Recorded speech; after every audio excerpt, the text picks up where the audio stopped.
Sinon, je peux vous dire en 2 mots les groupes de gamins qu'on a identifiés, puis après j'arrête parce que ça peut durer toute la journée. Alors, mais ceux que ça intéresse, vous pourrez regarder ce petit bouquin auquel je faisais allusion, c'est là-bas. Enfin, j'en ai pas pu en amener beaucoup, mais enfin, en tout cas vous. Alors, oui, donc quand on s'est occupé de ces gosses, on en parle un peu dans le petit manuel, c'est que nous, en gros, on a identifié 5 groupes différents d'enfants. Le groupe, heureusement majoritaire, mais pas largement majoritaire, c'était des gamins qui avaient été enlevés dans leur village. Parce que alors, le Libéria, je ne vais pas vous raconter en détail, parce que après 15 ans de guerre, au début, mais c'était un non-sens absolu. C'était un non-sens absolu, on pouvait repérer à peu près les groupes armés, les partisans de Taylor, le Lurde, etc.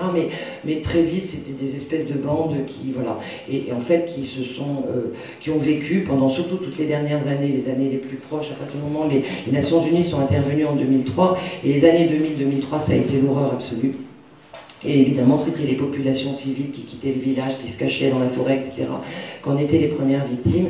Et voilà, donc ces bandes armées enlevaient les enfants dans les villages, et c'est vrai qu'il y a tout un groupe d'enfants dont les liens familiaux antérieurs à leur enlèvement étaient bons, et pour ceux qui n'étaient pas restés très très longtemps, c'est vrai que c'était des gamins complètement perdus dans leurs repères, qui étaient pour certains avec des tableaux traumatiques tout à fait classiques, mais c'est vrai que à partir du moment, alors comme ils étaient démobilisés, qu'il y avait quand même des avantages financiers à la démobilisation, ils ont été intégrés dans ces fameuses écoles dont je vous parlais, sur lesquelles nous on est intervenus, mais c'était des gamins qui étaient quand même très vite réancrés dans leur famille, ce qu'il en restait, parce que certains effectivement après, voilà, venaient de villages où tout le monde avait été massacré, etc.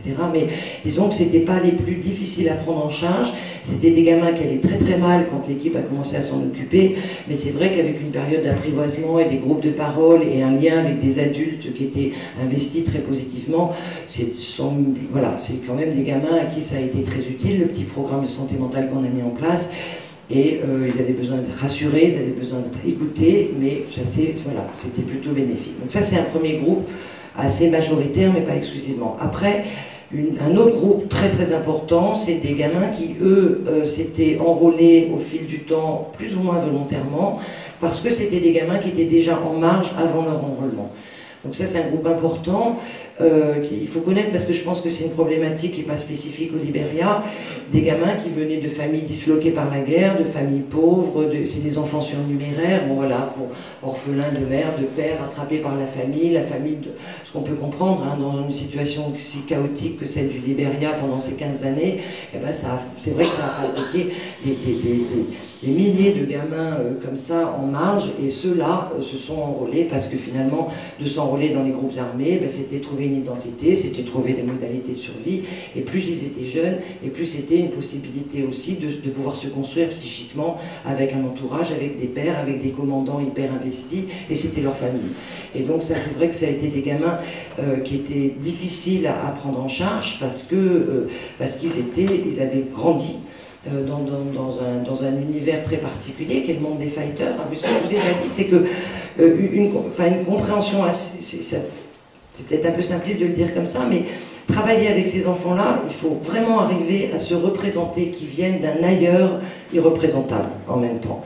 Mais il n'y a pas de solution de continuité, il y a vraiment une vraie rupture. Le monde des fighters, tel qu'ils nous l'ont restitué, mais aussi parce que l'équipe libérienne le connaissait quand même un peu des choses, c'est un monde où toutes les valeurs communes, les règles sociales, etc., étaient radicalement inversées par rapport à ce qui a lieu dans la communauté normale.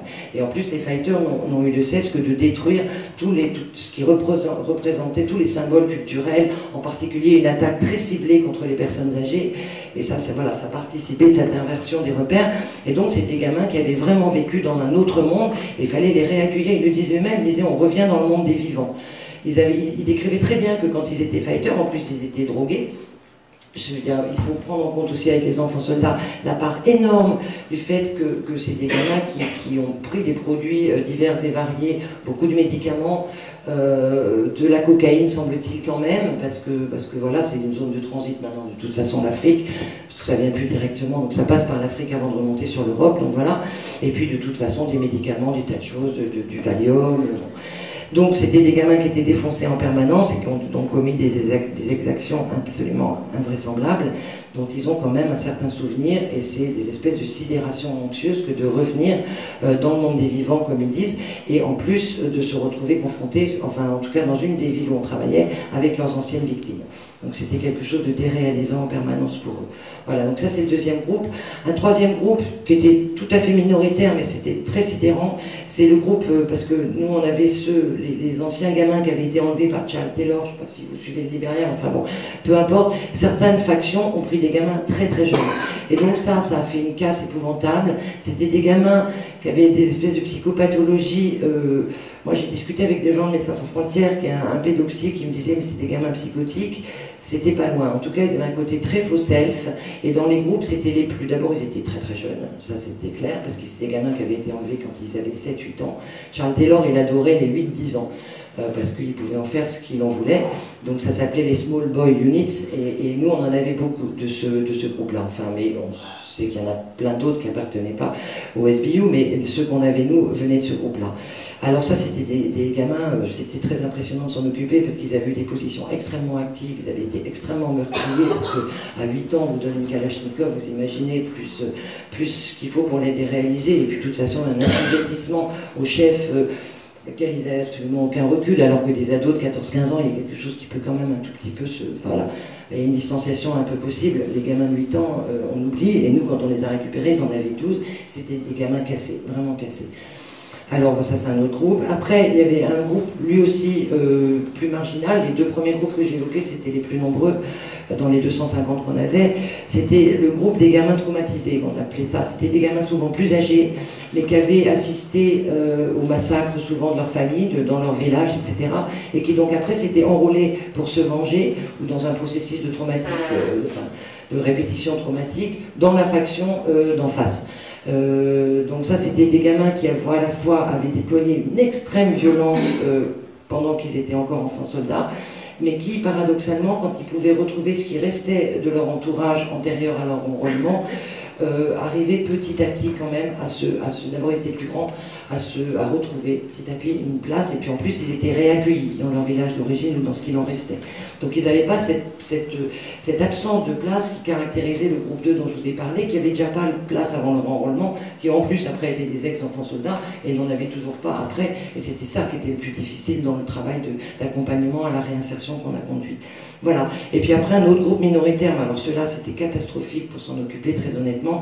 C'était des gamins qui venaient de familles marginales, c'est-à-dire de familles de combattants, c'est-à-dire des gamins qui avaient toujours grandi dans la transaction, dans la transaction toutes les règles, enfin, qui avaient, même antérieurement à leur enrôlement, jamais eu... il y a un semblant de repérage culturel et ceux-là, ils étaient minoritaires, mais c'était les gamins les plus violents, les plus difficiles, et puis qu'on a, en gros, pas réussi à tenir dans les groupes, et puis qui ont disparu, et puis c'est eux qui continuaient à être des combattants potentiels. Il semble qu'actuellement, au Libéria, la situation se calme un peu, mais c'est vrai que ça reste quand même... voilà, il faut que ça se stabilise encore, mais c'est vrai que quand moi j'y travaillais en 2003, 2004, on sentait que c'était des gamins qui étaient très violents dans les groupes, qui étaient très violents avec les professeurs des trucs de formation professionnelle dans lesquels ils étaient, voilà, des gamins très transgressifs, mais qui venaient de familles transgressives, qui étaient d'ailleurs pas si isolés que ça, mais qui étaient dans des fratries entières, étaient des combattants, enfin, etc., etc. Voilà, bon, je vais peut-être m'arrêter. Hein. Oui,